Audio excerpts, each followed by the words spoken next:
আমার আল্লাহ যখন বান্দার মাথা বানায়, মাথা বানায় আর বলে বান্দারে,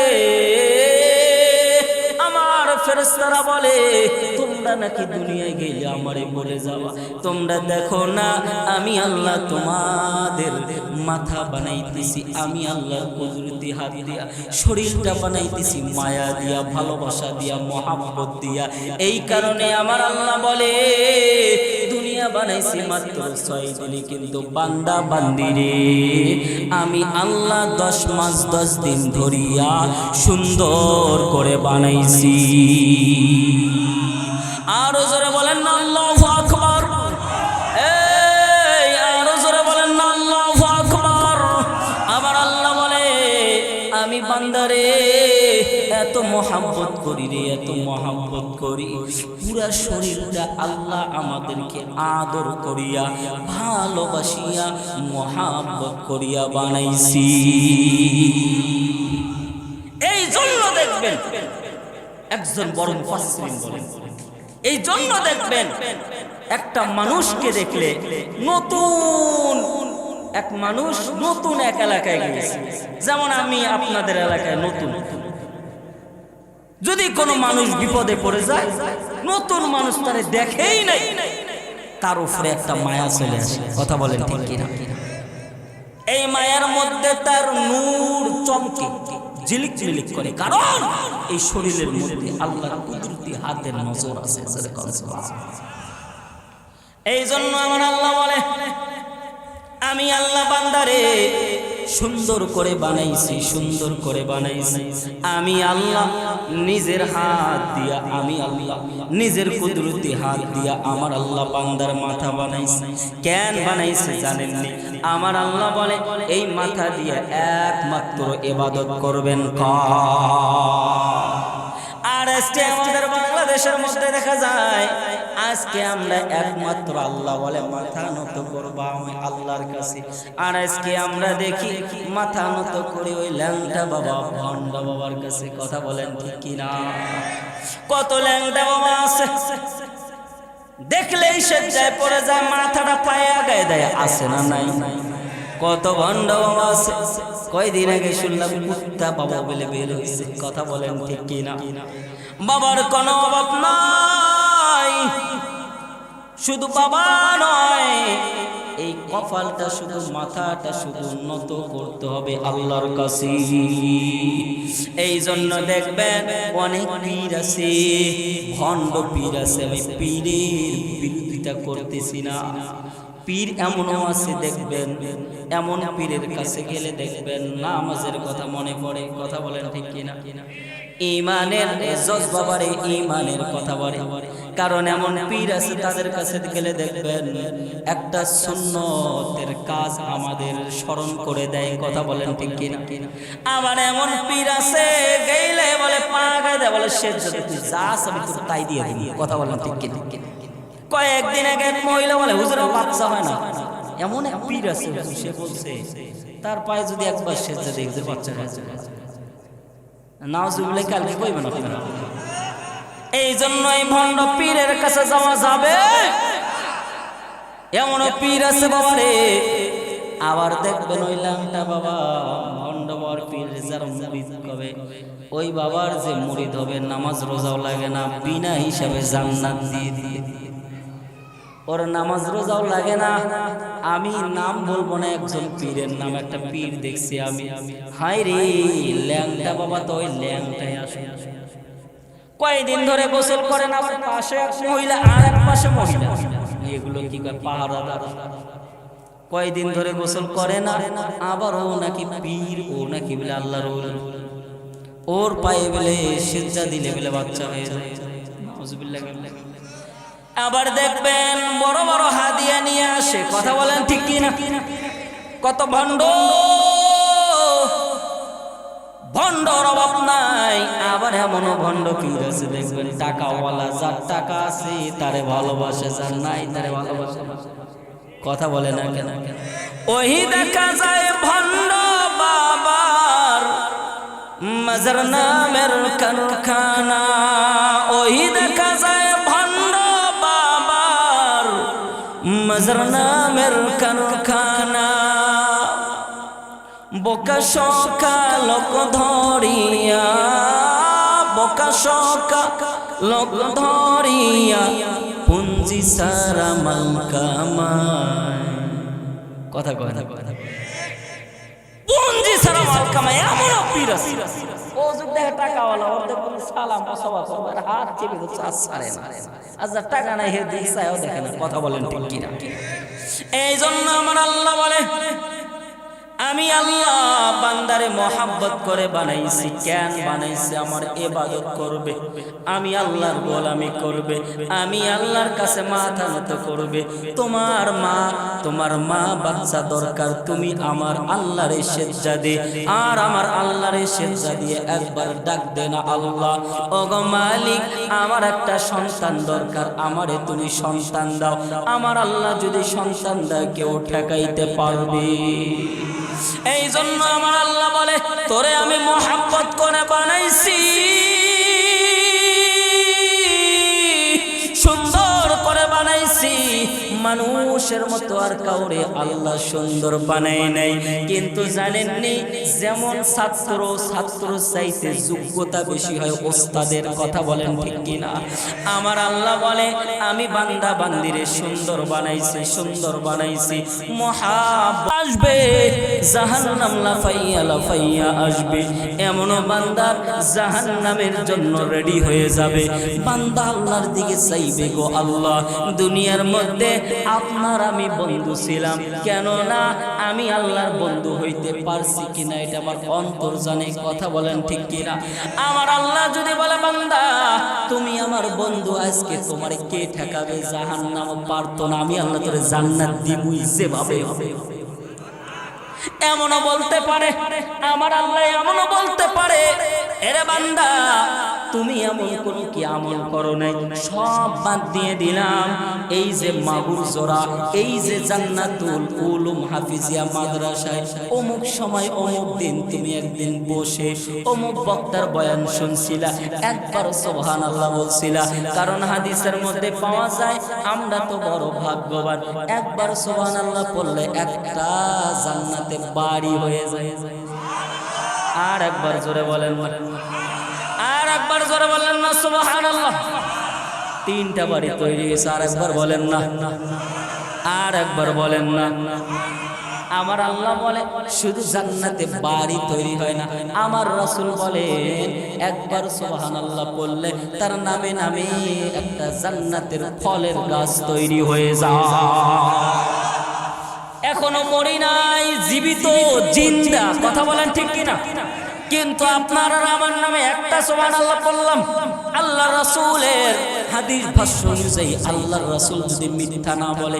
তাহলে আমরা একটা সুবহানাল্লাহ বললাম এখনো আমরা ওই 30 সালের মধ্যে এখন আমরা ওই মাদ্রাসার মধ্যে আমার নামে জান্নাতে একটা বাড়ি তৈরি হয়ে গেছে তাহলে এখনো মরি নাই কিন্তু আমাদের নামে জান্নাতে বাড়ি তৈরি হয়ে গেছে কথা বলেন ঠিক কি এই জন্য আমার আল্লাহ বলে তোমরা যদি আমারে বন্ধু বানাইতে পারো কারণ আল্লাহ আমাদেরকে সুন্দর করে মোহাব্বত করে বানাইছে কেন বানাইছি শুধু আল্লাহর গোলামি করার জন্য এই যে আমরা গুনাহগার আল্লাহ বলে তোমাদের গুনাহ মাফ করার জন্য অনেক রাস্তা আমি দিয়েছি কারণ এমন একটা এটা মজলিস এই মজলিসের মধ্যে বান্দা আসলে আর বসলে গুনাহ মাফ জোরে বলেন না আসলে আর গুনাহ যদি মাফ হয় কেমনে মাফ হয় কারণ আল্লাহর রাসূল বলে এই ময়দানটা হলো একটা জান্নাতি ময়দান কারণ দেখবেন এখানে ম্যাক্সিমাম যে লোকগুলো আছে সবাই তো কোরআন হাদিসের কথা শুনতেছে বাইরে যারা আছে দেখবেন তারা ঘুরতেছে দোকানপাটে কত নজর কত ধ্যানে আছে কথা বলেন ঠিক কিনা আর এখানে একটা সুবহানাল্লাহ পড়লেও তো সব পড়লেও তো নেকি কথা বলেন ঠিক কিনা আর এই ময়দানে বসিয়া মনে মনে যদি ভাবতে পারেন ওগো আল্লাহ এমন কোন গুনাহ নাই আমি আল্লাহ করি নাই এই ময়দানের মধ্যে, কেননা যেখানে অনেক মানুষ থাকে দিনের কথা হয়, কারণ এমন একটা ইতিহাসের মধ্যে পাওয়া যায়।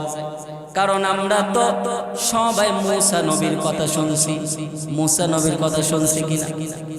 এমন একজন পয়গম্বর ছিলেন যে মুসা নবী সব সময় আমার আল্লাহর সাথে তুর পাহাড়ে কথা বলতেন। এই নবীর জামানায় তার মহল্লায় একজন মানুষ গুনাহ করে ফেলছে, এমন কোনো গুনাহ নাই তার গুনার কারণে এলাকার মধ্যে গজব পড়তেছে, এলাকার মধ্যে বিপদ আসতেছে। মুসা নবী ওই সময় পয়গম্বর ছিল, সমস্ত মানুষ এবং যে ছেলেটা গুনাহ করছে ওর মা ওর বাবা পর্যন্ত মুসা নবীর কাছে গিয়েছে, যাইয়া বলে ওগো আল্লাহর পয়গম্বর, ওগো মুসা, এলাকার মধ্যে কি খবর নিছেন? কি খবর? বলে অমুক বান্দা আমার সন্তানটা অমুক অমুক গুনাহ করছে, এমন কোন গুনাহ নাই সে করে নাই, ওর কারণে এমন কিছু অবস্থা হইতেছে গো আল্লাহ। আমরা তো এই জন্য ওগো আল্লাহর পয়গম্বর আপনার কাছে এসেছি। এইবার মুসা বলে তোমরা যা ভালো মনে করো তাই করো। নিজের বাবা বলতেছে গো ওগো আল্লাহর পয়গম্বর, আমার সন্তানের গুনার কারণে আমি নিজেও গজবের মধ্যে পড়ে আছি, তারে কি করা যায়? সবাই মিলে সিদ্ধান্ত করলো অমুক একটা জঙ্গলের মধ্যে তারে বেঁধে হাত পা মুখ বেঁধে ফেলাই দিয়ে আসে, কারণ ও থাকলে এলাকার মধ্যে সমস্যা হইতেছে। এমন অবস্থা নিজের মা নিজের সন্তানের নিজের দুই হাতটা বাঁধছে, নিজের বাবা সন্তানের পা বেঁধে নিয়েছে, মুখের মধ্যে কাপড় দিয়া বেঁধে নিয়েছে যেন চিৎকার দিতে না পারে, কথা বলতে না পারে, এমন ভাবে বেঁধে প্যাকেট করে জঙ্গলের মধ্যে ফেলাইছে। যখন ফেলাইয়া দেয় এলাকার মানুষ সহ ফেলাইয়া দেয়, ওই যুবক মায়ের দিকে একবার চাই, চোখের ইশরায় ইশরায় মুখের মধ্যে কাপড় বাঁধার পরও চিৎকার দিতে চায়, চিৎকার দিয়ে বলতে চায় মাগো আমি গুনাহ করছি তো কি হয়েছে মাগো, এবার আমার এই সুযোগ দাও, আমি আর গুনাহ করব। বাবারে ডাক দেয়া বলে ওগো বাবা আর আমি গুনাহ করব না, আমারে সুযোগ দেন। এলাকার মানুষের হাতে পায়ে ধরে সুযোগ দেয় না, সুযোগ দেয় না। এমন অবস্থা জঙ্গলের মধ্যে ফেলাই দিয়ে সবাই চলে যায়। ওই কিতাবের মধ্যে পাওয়া যায় ওই জঙ্গলে দিনের বেলা মানুষ যেত ভয় ভয়। অমুক জঙ্গলে ফেলাই দেওয়ার পর যখন মানুষগুলো চলে যায়, এইবার বান্দা ডাইনে তাকায় দেখে বাবা নাই, বামে তাকায় কেউ নাই, পিছনে তাকায় সামনে তাকায় কেউ নাই, কেউ নাই, কেউ নাই। এইবার বান্দা বলে আমার যদি কেউ না থাকে আমার আছে কি? আরো জোরে বলেন না আমাদের আছে কি? বিপদে যদি আমাদের পাশে কেউ না থাকে থাকবে কে? এইবার বান্দা ডাক দেয়া বলে মালিক, ওগো মালিক, এত সময় ধরে আমি আমার নিজের মা, যে মা 10 মাস 10 দিন পেটের মধ্যে রাখছে, যে বাবা নিজে না খাইয়া আমারে খাওয়াইছে, সময় রে হাতে পায়ে ধরছে, কেউ আমারে ক্ষমা করলো না। ওগো আল্লাহ এইবার তো আমি সব দিক দিয়ে হেরে গেছি, ওগো আল্লাহ আপনিও যদি আমারে যদি ক্ষমা না করেন আর কেউ ক্ষমা করবে না। আমার আল্লাহ ডাক দিয়ে বলে বান্দা শুন, তুমি যখন তোমার মারে মা বলে ডাকছো রে বাবা রে বাবা বলে ডাকছো, তুমি একবার ডাকছো মা বলে, আমি আল্লাহ কুদরতি নজর দিয়ে তোর 70 বার তোর দিকে চাইয়াছিলাম। কোন সময়টা মা না বলে তুমি একবার আল্লাহ বলে ডাক দাও। তুমি তোমার বাবারে ডাক দাও, আর আমি আল্লাহ তোমার দিকে নজর দিয়ে চেয়েছি। কোন সময় জানি তুমি আমি আল্লাহ রে আল্লাহ বলে ডাক দাও। কেন না আমি আল্লাহ তোরে মোহাব্বত করে বানাইছি, কেন না আমি আল্লাহ তোরে মোহাব্বত করে বানাইয়া আমি আল্লাহ চাই না তোরে আগুনের মধ্যে ফেলাইতি। বান্দা এবার শিক্ষা দেওয়ার পর আমার আল্লাহ বান্দার দিলের কথা শুনে আল্লাহ বান্দারে মাফ করে দিয়েছে। হুজুর আছে 1 মিনিটে শেষ। আমার আল্লাহ বান্দারে মাফ করে দিয়ে এবার মুসা পয়গম্বরের স্বপ্ন দেখাইছে। বলে মুসা রে, অমুক জঙ্গলের মধ্যে আমি আল্লাহর একজন আশিক, আমি আল্লাহর একজন ওলি শুয়ে রয়েছি। সুবহানাল্লাহ, এত আস্তে হায় রে আল্লাহ। আর একবার জোরে বলেন না সুবহানাল্লাহ। বলে আমার একজন আল্লাহর ওলি শুয়ে রয়েছে, জান্নাত কালকে একটু তারে জানাজাটা করায় দেয়। সুবহানাল্লাহ। এইবার মুসা নবী সকাল বেলায় দৌড় মেরে জঙ্গলের মধ্যে যাইয়া তল্লাশি শুরু করলো। তল্লাশি করতে করতে দেখেন রে, যে যুবক রে কালকে সবাই গুনাহগার গুনাহগার বলল, হাত পা চলো পা বেঁধে নিয়েছে, মুখটাও বেঁধে নিয়েছে, আর সে কেমনে আল্লাহর ওলি হতে পারে? আমার আল্লাহ এই জন্য বলে, কোন বান্দা যদি আমি আল্লাহর সময় থাকতে তওবা করি, সময় থাকতে আমি আল্লাহরে চাই। কারণ আমাদের হায়াত এখন এই অবস্থায়, এই জামানায় দেখা যায় একটা মানুষ 80 থেকে 90 বছর পর্যন্ত বেঁচে থাকে। কথা বলেন ঠিক কিনা? আর দেখা যায় ওই পিছনে আমাদের 20 বছর থেকে শুরু করে 50 বছর পর্যন্ত আমরা নামাজ পড়ি না। 80 আর 90 বছর যখন হয় তখন দেখা যায় মসজিদে যে আমরা পড়ে থাকি। কথা বলেন ঠিক কিনা? সময় যখন নাই তখন আমরা আল্লাহর কাছে যাই, আর যখন সময় থাকে তখন আল্লাহরে ডাকিও না। কথা বলেন ঠিক কিনা? কারণ আমার আল্লাহ বলে, আমি একটা বান্দার গুণ পছন্দ করি, সেই গুণটা হলো যুবক। যৌবন যখন থাকে, যৌবনের সময় যখন আল্লাহরে বেশি কেউ ডাকে, আল্লাহ এই আমলটা বেশি পছন্দ করে। জোরে সুবহানাল্লাহ কইবেন নি? কারণ যারা মুরব্বি দেখতেন, মুরব্বি হয়ে গেলে তার উযু করলেও উযু ভালো করে হয় না। কথা বলেন ঠিক ঠিক? নামাজে যায় লাঠি ঢাকা দিয়ে দিয়ে দেখবেন যে পেশাব বসতাও টের পায় না। কথা বলেন ঠিক কিনা? আর আমার আল্লাহ বলে, ওই বান্দাটা আজকে পেশাব করিয়া টের পায় না। অনেকে বিছনার মধ্যে পড়ে থাকে, নামাজ পড়তে পারে না। আমার আল্লাহ বলে, দরকার নাই, ওই যুবক সময়ে যৌবন যখন ছিল সে আমার কাছে সময় দিয়েছে, ওই সময়টা ওই যৌবনের সময় ধরে ওই সময় আমি আল্লাহ তারে মাফ করে দিলাম। এই কোন যৌবন যখন থাকবে আমাদের, এখন আমাদের সময় যৌবন আমাদের আছে, এখন এই সময় ইবাদত করব আমরা। কথা বলেন ঠিক কিনা? আল্লাহ আমাদের সবাইকে কবুল করুক। আর একটা কথাই, আমাদের যৌবন আছে, যৌবন থাকতেই আমাদের ঈমানগুলো আমাদের মজবুত করতে হবে। কথা বলেন ঠিক কিনা? এই সময়ে যদি আমরা কিছু আমল করতে না পারি, বুড়ো হয়ে গেলে করতে পারবো? এই জন্য দেখেন, এই যে আজকে মাদ্রাসা, এই মাদ্রাসাটা বলেন তো দেখি, এই মাদ্রাসাতে কি শিক্ষা দেওয়া হয়? কথা কয় না? খালি কোরআন শিক্ষা দেওয়া হয়? কোরআন শিক্ষা দেওয়া হয় এবং তার চরিত্র, আখলাক সব কিছু শিক্ষা দেওয়া হয়। দেখবেন মাদ্রাসার ছাত্র যে রাস্তা দিয়ে যাবে, সালামের তুফান ছড়ায় দিয়ে যায়। কথা বলেন ঠিক? আর দেখবেন স্কুলের ছাত্র আছে এরকম, কিন্তু দেখবেন ও যাইতেছে আর মোবাইল টিপছে, মুরব্বি যাইতেছে ওর দিকে তাকায়ও না। আর মাসের ছাত্র যে দেখতে যায় সে দেখতে সালাম দিতেই যায়। কথা বলেন ঠিক কিনা? এই মাদ্রাসার ছাত্র দেখবেন অনেকের ছেলে আছে, বড় হয়ে গেছে, বুড়া হয়ে গেছে, ডাক্তার বানাইছে, টাকার কোনো হিসাব নাই, এত টাকা খরচ করে ডাক্তার বানাইছে।